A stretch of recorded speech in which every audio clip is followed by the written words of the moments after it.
Hi class, hope everybody's doing well. I got a little bit impatient with some of the media this week, so I decided just to go ahead and create my own movie here. I'm going to hopefully link it through YouTube. If not, I'll find another way to provide a link or a way to display it. So I decided for my law assignment this week to review House Resolution number 7213, which is a very enjoyable, fun law that got passed in, hopefully controlling weapons of mass destruction. So I'm hoping that it doesn't give anybody nightmares, and I hope that you learn a little something from it. So thank you. So here we have lovely House Resolution 7213. This bill is sponsored by Representative Daniel Donovan of New York 11th District, which is Staten Island. It is co-sponsored by Michael McCall of Texas, and it's related to House Resolution 6198, which we'll get into here in a little bit, which will explain some of the expedients that this bill got through Congress. A basic summary of H.R. 7213. It establishes a new Countering Weapons of Mass Destruction office inside of the Department of Homeland Security.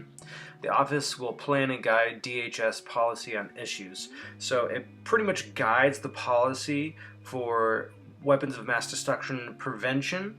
This includes the importation, the storage, the development of all of these different weapons of mass destruction that could possibly be in the United States. It also goes in detail establishing a Secure the Cities plan, and then also condenses a chief medical officer from another department into this office.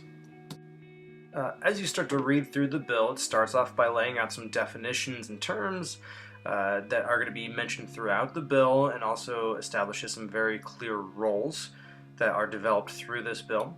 The mission of the bill is outlined next. It lists a bunch of legalese, really amending some of the sections of the previous House bill mentioned that condenses into this and makes it a little bit more fluid. The next part of the bill establishes the chief medical officer and reviews very specific transfers of powers from other departments that were essentially inside of the Department of Homeland Security already and have been consolidated into this new office that is being created in this law. One of the key parts of the bill outlines the Securing the Cities program. This program outlines coordination between Department of Homeland Security and major cities on how to prevent, contain attacks involving weapons of mass destruction. It has a pretty narrow focus, this part of the bill, on nuclear and radioactive materials. The reality of the situation is we're done with the Cold War right now, and although there's some concerns about nuclear weapons, it's 70-year-old technology and nobody's cities have been bombed since the end of World War II. The real concern these days, and one of the big things this office is addressing, is the potential threat of a dirty bomb.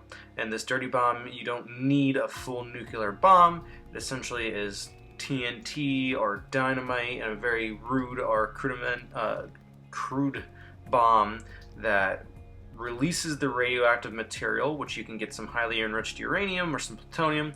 And what you have is essentially a relatively large but not nuclear sized explosion that has the fallout of what a larger nuclear explosion would be. So something like this would be really devastating depending specifically on the winds in a city like New York City or Washington, D.C. And this makes a little more sense why we have Representative Donovan, who is from the Staten Island area, and there's lots of ports there. And if a dirty bomb were to get into one of these ports, it very quickly could escalate into a horrible situation if somebody was able to detonate a dirty bomb in New York City. So we'll take a look at the progression of the bill and how it turned into law. It came through, to my understanding, in what is essentially lightning speed for Congress and government. On 12/3/18, it was introduced to the House. 12/10, it passed through the Homeland Security Commission and the Energy and Commerce Commission, both on the same day. It passed out to the House, didn't have any debate. It got sent on to the Senate, which there was no debate or amendments there on the item. It was sent to the President on 12/19, signed into law on 12/21.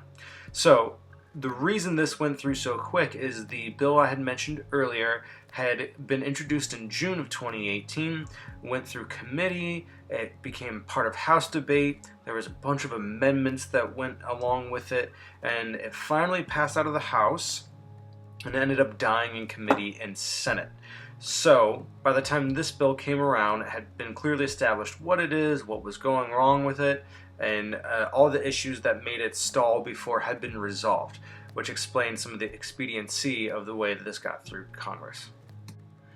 In conclusion, a very simple statement here. I believe this is the dirty work that you want government doing. I'm pretty quick to rail against government spending, and I feel that there's a lot of waste and fraudulent spending of government dollars and taxpayer money, but I feel this is one of those things that happens behind the scenes that you're glad the government is doing, because if they weren't doing it, who would? And it makes us a safer, more secure country. Thanks everybody for hanging out. I'm glad you made it the 6 minutes to the end. Just in conclusion, as I wrapped up here, this is part of the many bills that are passed that you don't really think twice about. We hear so much about immigration and all these other Supreme Court ruling decisions that you don't really think about the nitty-gritty of creating a new office inside the Department of Homeland Security that's going to make sure that nuclear weapons and biochemical materials don't get smuggled into the United States of America, so that we can all sleep a little bit easier at night, which I'm sure the officer in charge of this new department is not going to be sleeping super well at night after they hear all the different things they're looking forward to. But glad somebody's standing guard and standing watch. Thank you.